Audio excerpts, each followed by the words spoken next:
राष्ट्रपति द्रौपदी मुर्मू ने संसद के दोनों सदनों की संयुक्त बैठक को किया संबोधित। सरकार के 5 साल के रोड मैप का ब्यौरा देते हुए कहा, भारत में स्थिर और स्पष्ट बहुमत वाली सरकार है। संसद में राष्ट्रपति द्रौपदी मुर्मू का अभिभाषण, कहा, सुधार, प्रदर्शन और परिवर्तन के साथ भारत तेजी से बढ़ने वाली अर्थव्यवस्था बना। राष्ट्रपति द्रौपदी मुर्मू ने केंद्र की एनडीए सरकार का विजन पेश करते हुए कहा, आज भारत अकेले ही दुनिया की ग्रोथ में 15% का योगदान दे रहा है। सरकार देश को दुनिया की तीसरी इकॉनमी बनाने में लगी है। राष्ट्रपति द्रौपदी मुर्मू ने अपने अभिभाषण में आपातकाल का जिक्र करते हुए कहा, 1975 में देश में हाहाकार मच गया था। इमरजेंसी संविधान पर सबसे बड़ा हमला। पेपर लीक मामले पर राष्ट्रपति का बयान, कहा, पेपर लीक की निष्पक्ष जांच हो रही है। जो भी दोषी पाया जाएगा उसके खिलाफ कड़ी कार्रवाई होगी। फिर ऐसा ना हो, इसके लिए उठाए जा रहे हैं कदम। सीएम केजरीवाल के विरोध में आम आदमी पार्टी ने तेज की आवाज। संसद परिसर में आम आदमी पार्टी के सांसदों ने किया प्रदर्शन। आम आदमी पार्टी ने किया अभिभाषण का बहिष्कार। सांसद संजय सिंह ने कहा, राष्ट्रपति सरकार का लिखा भाषण पढ़ती हैं, इसीलिए बहिष्कार किया। शिवसेना उद्धव गुट के सांसद संजय राउत ने केजरीवाल की गिरफ्तारी पर कहा, यह आपातकाल से भी ऊपर तानाशाही हो गई और हम सब लोग संसद में इस बारे में सवाल पूछेंगे। राष्ट्रपति के अभिभाषण के बहिष्कार को भी सही बताया। लोकसभा में इमरजेंसी के खिलाफ प्रस्ताव लाने से विपक्ष नाराज। राहुल गांधी ने लोकसभा अध्यक्ष से मिलकर जताई नाराजगी। कहा, स्पीकर की ओर से राजनीतिक प्रस्ताव आना उचित नहीं। दिल्ली सरकार में मंत्री आतिशी एलएनजेपी अस्पताल से डिस्चार्ज। भूख हड़ताल के दौरान 25 जून को आतिशी की बिगड़ी थी तबीयत।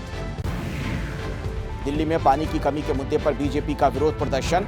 बीजेपी नेता रमेश बिधूड़ी की अगुवाई में बीजेपी कार्यकर्ताओं ने किया प्रदर्शन।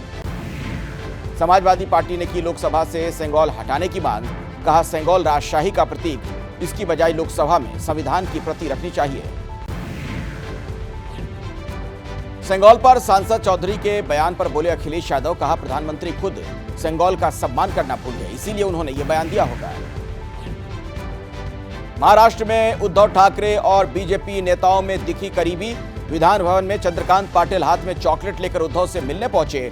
उद्धव और फडणवीस भी साथ दिखे। नीट पेपर लीक कांड में एबीपी न्यूज के खुलासे के बाद सबसे बड़ी कार्रवाई। सीबीआई ने आरोपी मनीष और आशुतोष को किया गिरफ्तार। एबीपी न्यूज पर आशुतोष ने लिया था मनीष का नाम। नीट पेपर लीक के अहम आरोपी गंगाधर को उत्तराखंड पुलिस ने 2 दिन पहले ही हिरासत में लिया। गंगाधर की पत्नी का दावा,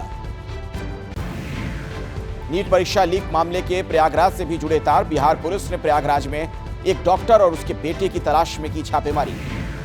दिल्ली में यूथ कांग्रेस के कार्यकर्ताओं ने परीक्षा लीक मामले में किया प्रदर्शन। सरकार के खिलाफ नारेबाजी भी की। नीट पेपर लीक मामले में हजारीबाग के ओएसिस स्कूल के प्रिंसिपल से आज भी सीबीआई की टीम पूछताछ कर रही है। ओएसिस स्कूल ले जाकर भी घटनाक्रम की जानकारी ली गई।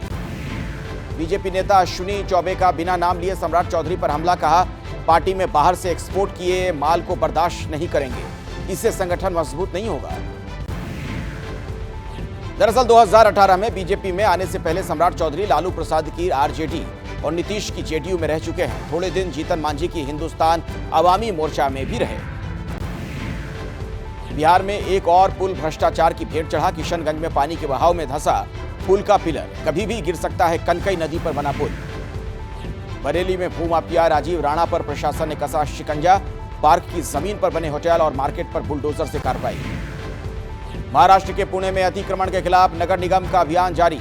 अवैध कब्जे और अवैध निर्माण को बुलडोजर से किया जा रहा है ध्वस्त। महाराष्ट्र के ठाणे में अवैध रूप से बनाए गए पब और बार पर कार्रवाई।